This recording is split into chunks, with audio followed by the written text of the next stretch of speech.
Welcome to Exploration Overland. In today's video, guys, it's that long-awaited promise. Is your rig ready for your next adventure? Stay tuned.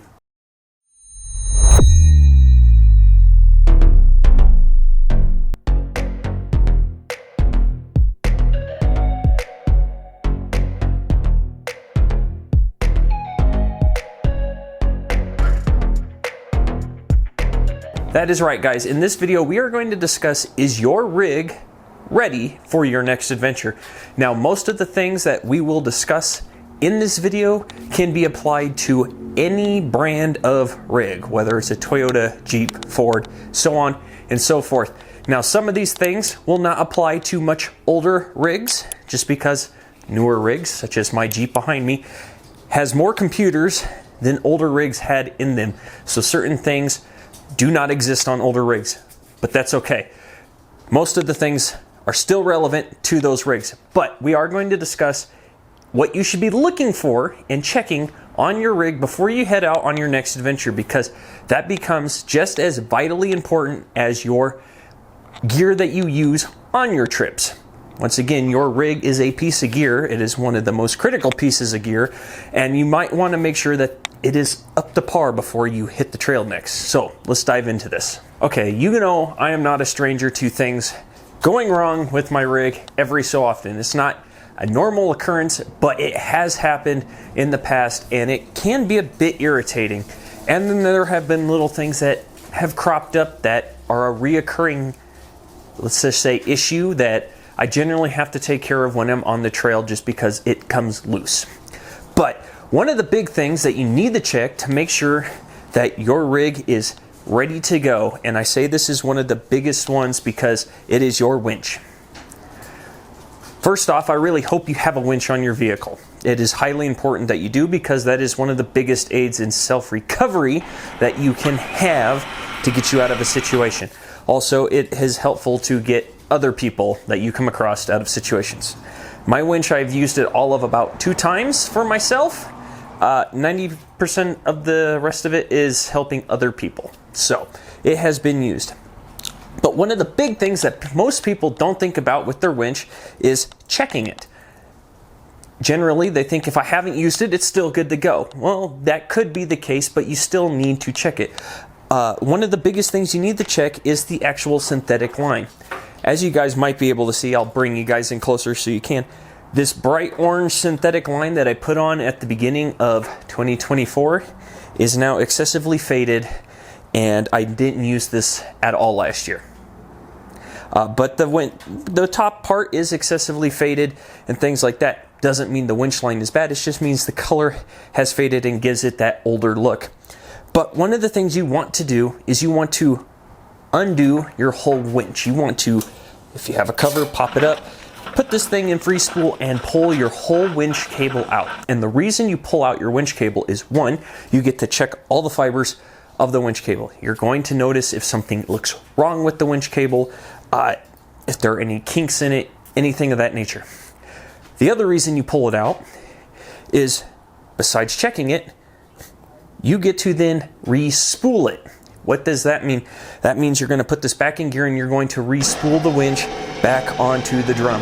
And the reason you do that is to, one, check to make sure that the winch is working properly and that there are no faults. Like, I haven't used this all in 2024. Didn't touch it once.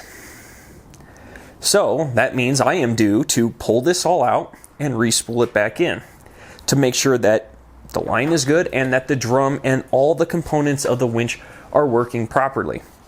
The second reason you do that is to make sure when you are respooling it that this is evenly done.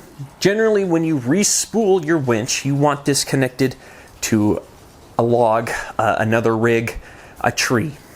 Something that can put a lot of tension, or not a ton, but at least tension onto these twine or onto the line, so that when you are putting it on there and respooling it, it has got a nice tight grip to it, so when you pull it out to use it and pull it back in, you don't have any free spooling in there. There's no free space where the line can just kind of move and the drum will not really catch it too much.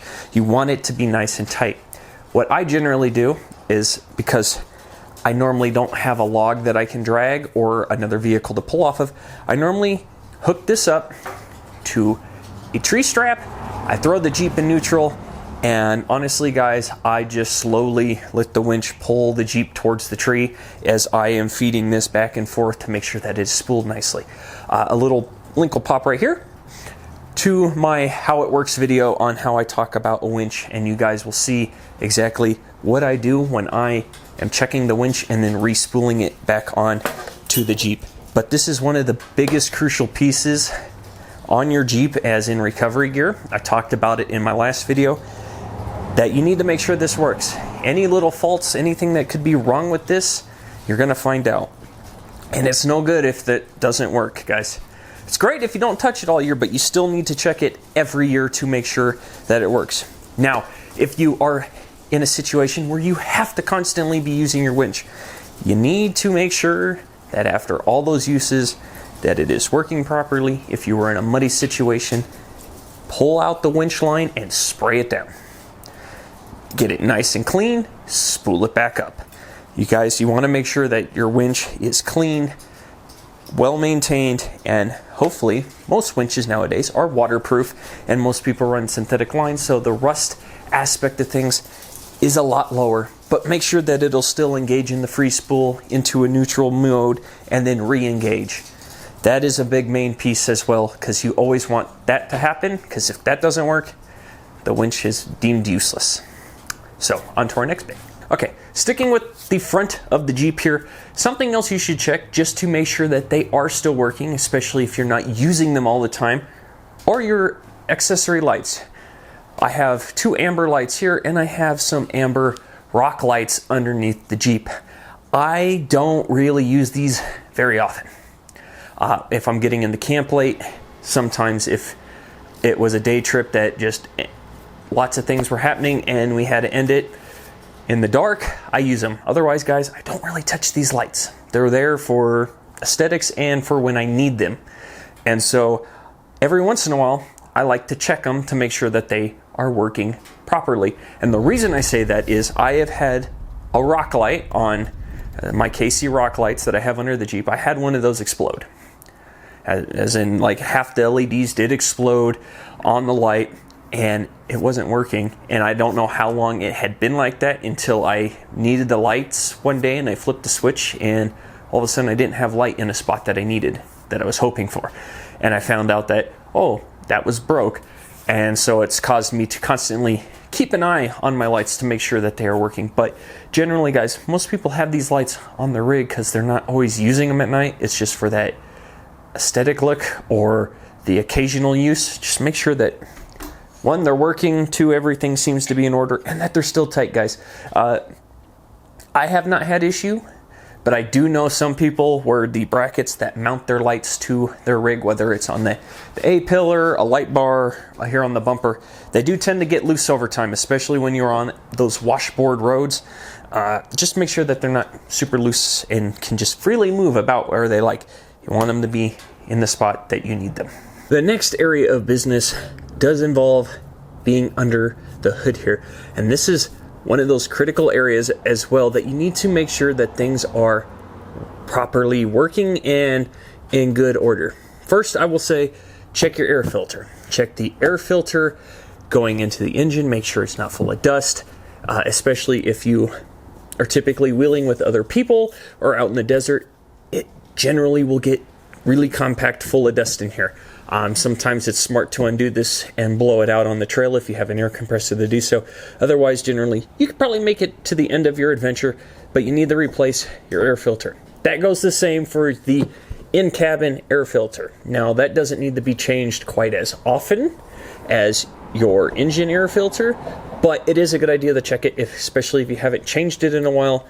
They do tend to smell mildewy after a bit, and they do get dirty because it is sucking in those air particles as well. Another thing I like checking is my battery. Not necessarily does the battery work, but just making sure that the battery seems pretty clean and that any of my connections connecting to the battery are still connected and tight. There has been one occasion that I've been on the trail before, and all of a sudden I lost all power, and honestly the negative terminal somehow just shook loose. This was on my old battery, so the little, it's like a 10 millimeter nut came loose and the terminal came off. So just check that, make sure that all your wires are still connected, everything seems good in here. Another thing I like to check, and it isn't a big thing, but I do like to check it, is the fuse box. I do like to pull off the cover, if I can get it off, and I like to just take a quick glance at the fuses. I'm not looking to see if any of the fuses are burned out or gone wrong, because typically you're going to know, especially on modern vehicles, computers tend to freak out when a fuse goes bad, and it likes to give you every warning light known to mankind until you figure it out. But what I'm checking for is that it's not really dusty in there, that, you know, the dust is being well kept out. If I do some kind of water crossing, generally the water's not coming over the hood, but I do like to just make sure that everything is pretty much dry within that box, because on most modern vehicles, the fuse box controls the heart and soul of the vehicle. On this Jeep, that will affect the ECU and piss everything else off, and then nothing wants to work if that's all messed up. So I like to just look before every trip or after a trip and give it a nice once over on the inside, wipe down the box, things like that. As you guys will notice, for the most part, my engine bay is pretty clean, because after every trip I do wipe it down when I clean off the Jeep, because it gets really, really dusty. Kind of like when I was talking about the jerry cans and the air compressor in my last video. Dirt, grime, hide issues. If you keep things clean, you will be able to find issues quicker that have arisen, or if a problem arises, you can find it without having to fight through the grime. Another thing I check in here is my fluids. I check the power steering, I check my brake fluid, the radiator fluid, and my oil level. Once again, more modern vehicles will tell you when things are getting low. The Jeep here likes to complain a lot when the window washer fluid gets really low. So it does tell me when any of these fluids, for the most part, get to a certain level. But I like to check them just to make sure they're topped off, things like that. If you have an older rig and you know the engine is pretty well bulletproof, still check the oil. Because most of the time, older rigs like to still burn oil. And when I'm out on the trail, this thing idles a ton. So I like to make sure that the oil levels are still well in place, nothing's low, because if you check the oil levels and something's low, there's probably an indication that either it's burning the oil or the oil is getting out somewhere. So it's always just good habit to check your fluids, the oil especially. And another rule of thumb, guys, is if you are on the trail a lot and you are using your rig a ton, make sure you are frequently doing oil changes on your rig. I change mine about every 3,000 to 5,000 miles, depending on the trip, just because it is a lot of hard work on the engine when I am out there. So it's just a good rule of thumb. It's just a good rule of thumb that to make the engine last longer, just check those things. And then the last thing I check for the most part when I'm in here, besides just seeing how dirty it is at least on a Jeep. I cannot speak for other vehicles, just because I don't have them. But on the Jeep, I do like to check this right here, which is the funnel from the air filter to the engine. I like to check that it is connected on both ends to the air filter box and to where it connects to the engine. Because what I discovered about 2 years ago, I haven't had this issue since, but I discovered that retaining clip that helps hold this in, or hold it to the intake port, came loose, and that was just barely hanging on. So the engine was sucking in air not just from the filter, it was sucking air in just everywhere else. So it was a little concerning, and it was a pain in the rear to get back on. Just because it's such a tight spot and the hose literally barely fits over the top of it. And then I got it clamped back down really nice and tight. I haven't had an issue since, but it is something now that I like to check, as well as, if it's a Jeep, the bolts that hold this in place, over the course of a year of being on the trails, they do tend to rattle a little loose. At least mine did. And so I just like to make sure that they're kind of checked, tightened down, everything's good to go in here. Now, something else that you may have just caught on to that I was talking about with the Jeep is that things tend to rattle loose. Now, whether you're hitting trails out in Moab and it's getting really flexy, or you're hitting those really nice scenic trails, a lot of trails nowadays, at least at the beginning and in certain areas of it, they have become very washboard roads. They will rattle the hell out of your rig, and things during that time, they don't like being shaken like that for such a long period of time. They do tend to rattle loose. So it is a good idea that if you have certain areas that are problem childs, to check them all the time. Okay? For me, my big problem child on the Jeep, which I'll show you guys here in a second, it's hard to get down there and actually talk to you and show you, is the torsion bar that is on the Jeep.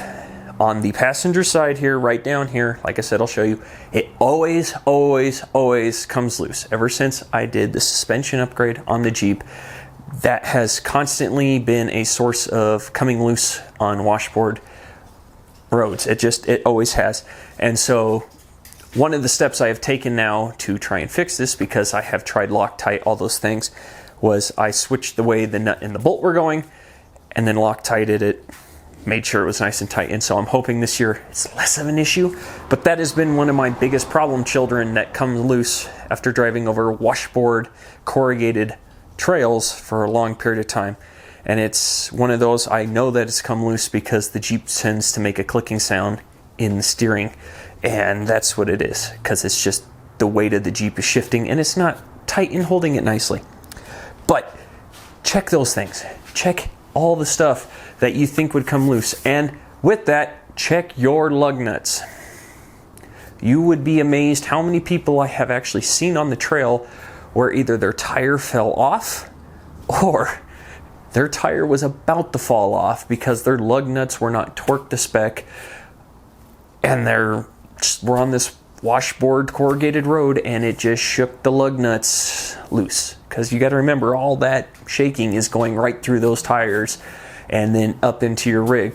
So make sure that your lug nuts are really well torqued down, that they're to the spec, or if you're taking it to a shop, make sure that they did it correctly. Because it's just one of those things. You don't want that to be an issue on the road. You don't want that to definitely be an issue on the trail. So check those out. Otherwise, guys, generally every 6-ish months, give or take, depending on the trail. If I go to Moab, it's a different story. I normally, if I go to Moab, I do what I'm about to tell you automatically when I get home, is I just run under the whole Jeep and I check everything. Every little nut that I can see and I can get a socket on or a wrench on, I check to make sure that it is still tight. Because I have found that over some time, generally 6 months of being on easier style trails and the scenic ones and stuff, that little things just, they get a little loose over time. It happens. It happens to every rig. It doesn't matter if it's new or old. It will happen. If I go to Moab, I do this after every trip because I'm getting so flexed out. Sometimes the Jeep's dropping on things. You're doing way more technical stuff most of the time in Moab. Generally, things get just a little bit looser. That's when I find things get loose the most. But for the most part, if you are on it every about 6 months or so, or after every really hard trail, it doesn't really happen anymore, because it's just one of those preventative things that you're doing. All right, guys, I know you cannot see me, which is fine. There's not enough space in my garage at the moment to get down there, but this gives me a clear vision of what I'm going to talk about next. Your tires. After most trips, especially if they were several thousands of miles for a trip like me, generally when I go on a trip, it's over 3,000 miles for the whole trip, is I like to make sure that, one, the tires are still in good shape. You want to make sure that no big chunks of lug are missing, things aren't cracking or falling apart, there isn't big gashes in the tire itself. The other thing is you need to make sure that you are getting these balanced and rotated constantly. If you want your tires to last the life that they should, getting them balanced and rotated is key, because when you do that, especially if your rig has 5 tires and they're all the same size, I do a 5 tire rotation and balance, and they all get circulated through, they all get worn nicely, and it helps make these tires last.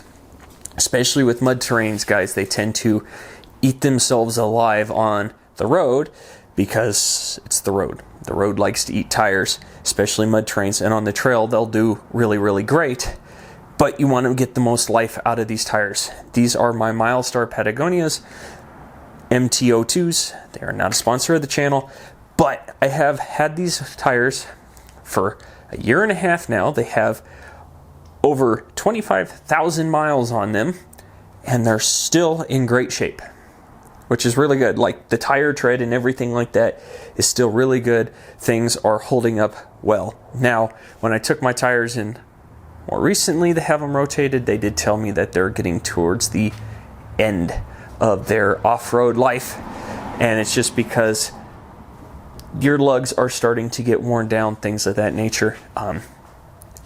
At your discretion, you do these, you take your tires as far as you want. Otherwise, guys, just keep them in good shape.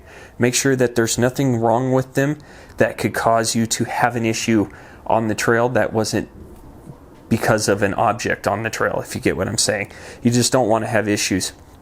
Now, if you have all-terrain style tires, on my all-terrains that I had the BFG Goodrich KO2 all-terrains. I got about 40,000 miles out of those all-terrains, and it was great. And half their life was, on the trail itself, and I just kept them rotated, and they lasted a long time, guys. But I have found that all-terrains sometimes on the trail don't hold up as well, but that's just from my experience. They did tend to get the sidewalls punctured just a little bit because there just wasn't as much meat behind them. But otherwise, they're still really good tires. Just make sure that your tires, key point in this, make sure your tires are still good. Another thing I want to bring to your guys' attention, because we were talking about your tires themselves, is after so many trips, generally I would say around 6 months. Or if you are going to places such as Moab, or places where it gets really, really technical and you're doing a lot of technical things, you need to make sure you get your wheels and your steering aligned. It becomes very, very critical that you do these parts for 2 reasons. One, it stops your rig looking like a crab driving down the road, or having, especially on newer rigs, if the steering gets out of alignment, the computer tends to throw a fit and will give you warning lights like crazy. The Jeep hates it when the steering wheel is unaligned anymore.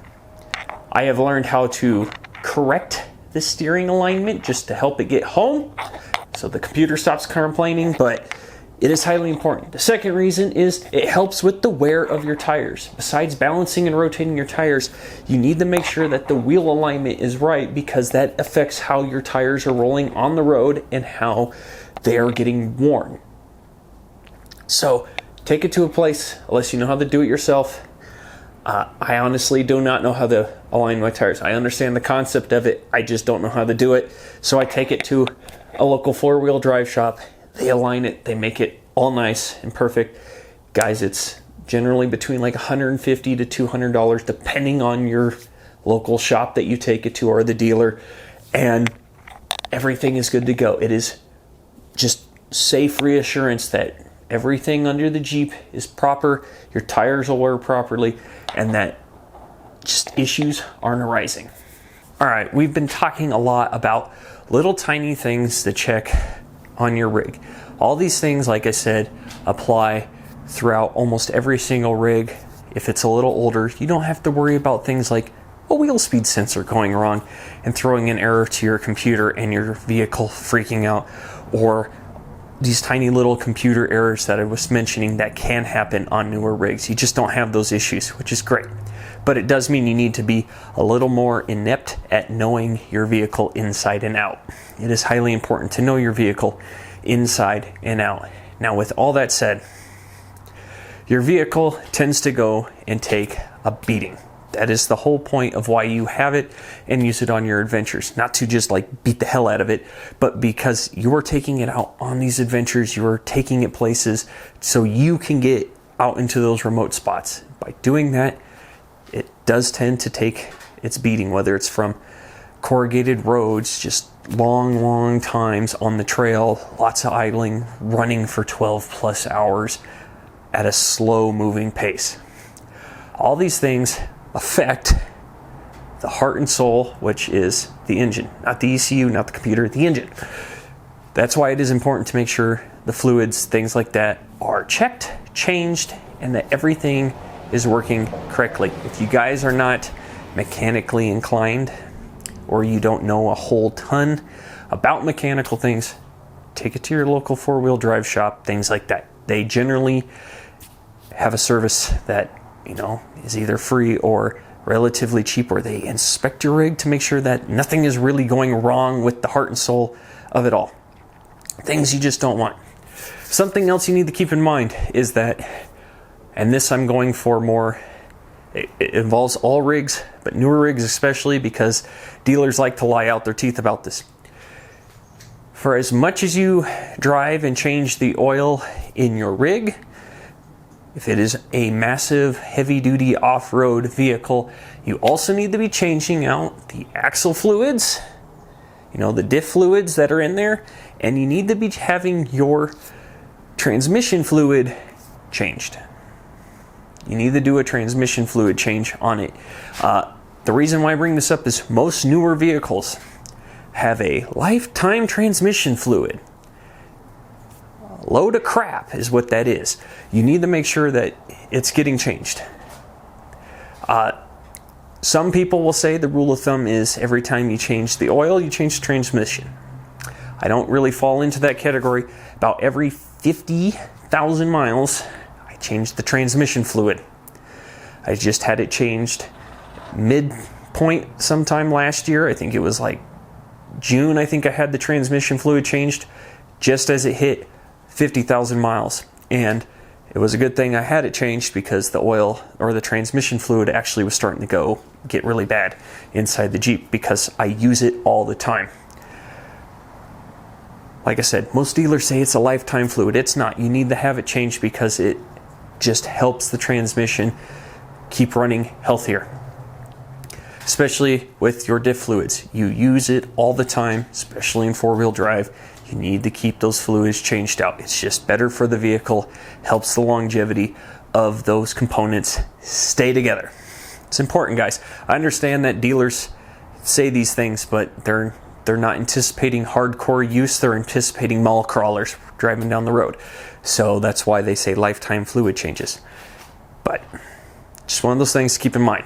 And the last thing we're going to talk about before I close out this video, guys, is if you are using your rig hardcore and you like to take it on some really technical trails, make sure that if you have hit the Jeep on something, bottomed it out, or something has hit it, that you just check it.